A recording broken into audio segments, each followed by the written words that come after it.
Meu querido irmão, minha querida irmã, nós estamos chegando aí no 4º domingo da Quaresma, desse ano litúrgico B, e hoje nós vamos meditar então o Evangelho de João, capítulo 3, versículos de 14 a 21. Eu vou ler o texto, depois vou dando as explicações. Naquele tempo, disse Jesus a Nicodemos: do mesmo modo como Moisés levantou a serpente no deserto, assim é necessário que o Filho do Homem seja levantado, para que todos os que nele crerem tenham a vida eterna. Pois Deus amou tanto o mundo que deu o seu Filho unigênito, para que não morra todo o que nele crer, mas tenha a vida eterna. De fato, Deus não enviou o seu Filho ao mundo para condenar o mundo, mas para que o mundo seja salvo por ele. Quem nele crer não é condenado, mas quem não crê já está condenado, porque não acreditou no nome do Filho unigênito. Ora, o julgamento é este: a luz veio ao mundo, mas os homens preferiram as trevas à luz, porque suas ações eram más. Quem pratica o mal odeia a luz, e não se aproxima da luz, para que as suas ações não sejam denunciadas. Mas quem age conforme a verdade, aproxima-se da luz, para que se manifeste que suas ações são realizadas em Deus. Vamos lá. Do mesmo modo como Moisés levantou a serpente no deserto, assim é necessário que o Filho do Homem seja levantado. Para a gente poder compreender isso que o Senhor está dizendo aqui através do evangelista João, nós precisamos voltar nesse texto que está lá em Números, capítulo 21, versículos de 8 a 9. O povo começou a reclamar, a se impacientar. Se nós pegarmos o versículo 4, diz assim: os israelitas partiram do Monte Or pelo caminho que leva ao Mar Vermelho, para contornarem a terra de Edom. Durante a viagem, o povo começou a impacientar-se e se pôs a protestar contra Deus e contra Moisés, dizendo... Então começaram a reclamar, a falar contra Deus e contra Moisés. Por que nos fizeste sair do Egito para morrermos no deserto? Não há comida nem água, e já estamos com nojo desse alimento miserável. Olha a situação onde o povo chegou. O Senhor mandava o maná para alimentar seu povo, e o próprio povo teve a coragem de dizer que estava com nojo desse alimento miserável. Olha a situação. Diante dessa situação, diante de uma palavra tão dura, diante de uma palavra de tanta ingratidão com aquilo que Deus estava fazendo com o seu povo, o Senhor os tirou da escravidão, estava conduzindo e abrigando o seu povo nas tendas no deserto, andando na frente do seu povo, protegendo e guardando, dando alimento e dando bebida. O povo ainda disse que estava cansado desse alimento nojento, esse alimento miserável que era o maná. Que situação, meu Deus! Então, o Senhor mandou contra o povo serpentes venenosas. Quando é que Deus manda essas serpentes? Não é que o Senhor disse, venha as serpentes e mate o povo. Não. Essas serpentes, que representam o próprio Satanás, é aquela serpente lá do livro do Gênesis, mostra para nós que o povo já estava sendo conduzido e enganado pela serpente, como foram enganados Adão e Eva. Então aqui eles vão colher, quando o texto diz o Senhor mandou contra o povo serpentes venenosas, é para dizer que o povo já estava seguindo a serpente e agora colheriam então o resultado, o fruto do que a serpente estava fazendo com eles, levando-os a blasfemar contra Deus e achar que Deus era um Deus mau e que não estava tratando bem o seu próprio povo. Então o Senhor enviou contra o povo serpentes venenosas. O Senhor os entregou ao seu próprio pecado, os entregou à sua própria sorte, permitiu que eles colhessem o fruto daquilo, ou seja, que eles colhessem o fruto daquilo que eles mesmos plantaram. Venenosas que os picavam e muita gente de Israel morreu. O povo dirigiu-se a Moisés e disse: pecamos falando contra o Senhor e contra ti. Roga ao Senhor que afaste de nós as serpentes. Moisés intercedeu pelo povo e o Senhor lhe respondeu: faze uma serpente venenosa e coloca-a sobre uma haste. Aquele que for mordido, mas olhar para ela, ficará com vida. Moisés fez, pôs uma serpente de bronze e colocou-a sobre um poste. Quando alguém era mordido por uma serpente e olhava para a serpente de bronze, ficava curado.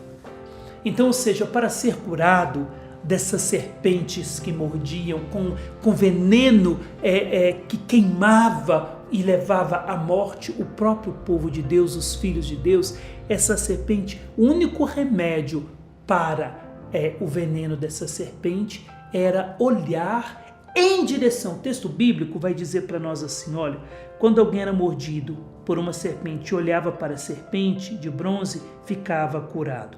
Então, olhar para ela ficaria com vida. Então, o texto, o verbo aqui no hebraico significa olhar para além da serpente. Então, ou seja, eu olho em direção. Moisés levantava a serpente, o povo olhava em direção à serpente e, olhando para aquela serpente em direção a ela, o povo olhava para aquele que estava por detrás da serpente, na verdade, que era o próprio Deus. Na verdade, aqui o texto não era mágica. Olhava para a serpente, ficava com vida, era curado. Não, era a própria expressão diz, olhar, levantar os olhos. É interessante que, se levantar os olhos, nós nos lembramos de Caim e Abel. Quando Caim estava para matar Abel, está lá no texto bíblico, no texto do livro do Gênesis, o Senhor vai dizer, por que tu estás com esse olhar abatido? Levanta o teu olhar e se tu levantares o teu olhar e te melhorares, tu serás perdoado, tua falta será perdoada e o pecado está à tua porta, dominai-o. Mas Caim não quis levantar o olhar, ele baixou o olhar e matou o seu próprio irmão. Deixou de olhar para Deus e olhou para suas inclinações. Então aqui, todos que olhassem em direção à serpente, não enxergariam a serpente, mas olhariam além da serpente e veriam a Deus. E por que olhar para a serpente? Porque o que aconteceria com aquelas serpentes que mordiam o povo? Da mesma forma que na mão de Moisés existia uma serpente inofensiva, paralisada na mão de Moisés, quando eles olhassem para Deus em direção daquela serpente, para o Deus que estava além da serpente, aquelas serpentes que estavam amedrontando o povo e mordendo, elas se tornariam inofensivas, paralisariam da mesma forma que aquela que estava na mão de Moisés. Então todas as serpentes ameaçadoras e assassinas com seus venenos que estavam matando o povo, elas ficariam inofensivas, paralisadas da mesma forma que aquela serpente paralisada, inofensiva, estava nas mãos de Moisés. Então, ou seja, era preciso levantar os olhos e olhar para o Deus que estava no comando. Então, na verdade, olhar para a serpente aqui não era mágica, era um olhar de fé. Eu olho para aquele que colocou nas mãos de Moisés uma serpente inofensiva. Se eu olho para esse Deus, ele tem poder de fazer com que essas serpentes que estão nos mordendo, elas se tornem como uma serpente de bronze, paralisadas, inofensivas nas nossas mãos, debaixo dos nossos pés, como esta que está nas mãos de Moisés. Então, aquilo que eu falei de Caim, nós vimos isso num comentário que eu fiz no dia 15 de janeiro sobre o texto. 15 de janeiro nós tivemos esse texto de Caim e Abel, e lá eu faço esse comentário de levantar os olhos, abaixar os olhos. E hoje esse texto bíblico também nos faz lembrar disso. Então, por que Jesus no Evangelho vai dizer que do mesmo modo como Moisés levantou a serpente no deserto, assim é necessário que o Filho do Homem seja levantado? Porque é um desejo de Deus elevar Jesus para que todos nós sejamos salvos. Da mesma forma que Moisés levantou a serpente e todas as serpentes foram paralisadas, agora o próprio Pai levantaria o seu Filho para que todos que olhassem para ele teriam as suas feridas curadas. Quando o povo olharia para Jesus na cruz, o que o povo veria? Jesus desfigurado. Olhando para Jesus desfigurado, toda desfiguração do homem causada pela mordida da serpente seria curada e o homem também ganharia vida e guardaria sua própria vida.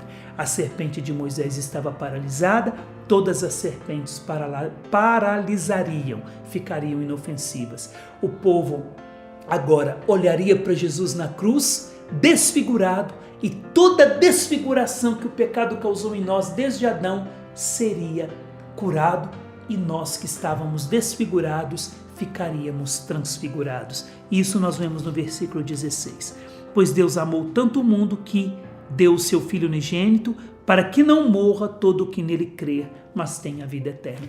Todos aqueles que levantarem os olhos em direção a Jesus na cruz terão as suas vidas salvas, terão as suas vidas libertas, terão as suas vidas curadas, porque a sua desfiguração transfigurou a nossa desfiguração. Olha que coisa bela, porque ao olhar para Jesus desfigurado, a sua desfiguração transfiguraria a nossa desfiguração. É isso, por isso que Jesus vai dizer que era necessário que o Filho do Homem fosse levantado para curar aquilo que a serpente, Satanás, fez em nós ao picar o nosso calcanhar. Está lá no livro do Gênesis. E por que pica o calcanhar?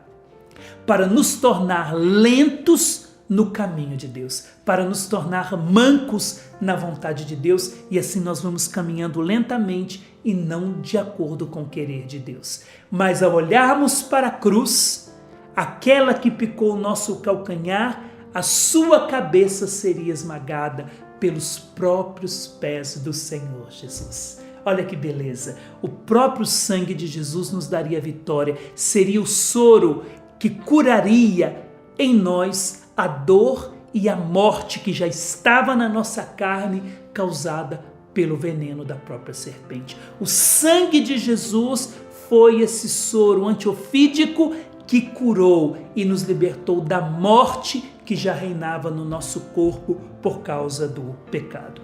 É interessante que, se nós pegarmos a primeira leitura de hoje, vai dizer assim: eles zombavam dos enviados de Deus, desprezavam as suas palavras, lá em 2 Crônicas 36, até que o furor do Senhor se levantou contra seu povo e não houve mais remédio. Então, diante da ferida, da dor, que já não existe mais remédio para curá-la, o único remédio é a cruz de Cristo. O remédio para nós, para curar essa ferida, que a primeira leitura vai dizer em 2 Crônicas 36, versículo 16, que já não havia mais remédio. Esse remédio chegou para nós pela cruz de Jesus Cristo. O povo morreu pela picada da serpente, o remédio foi olhar para o Deus que estava além da serpente de bronze.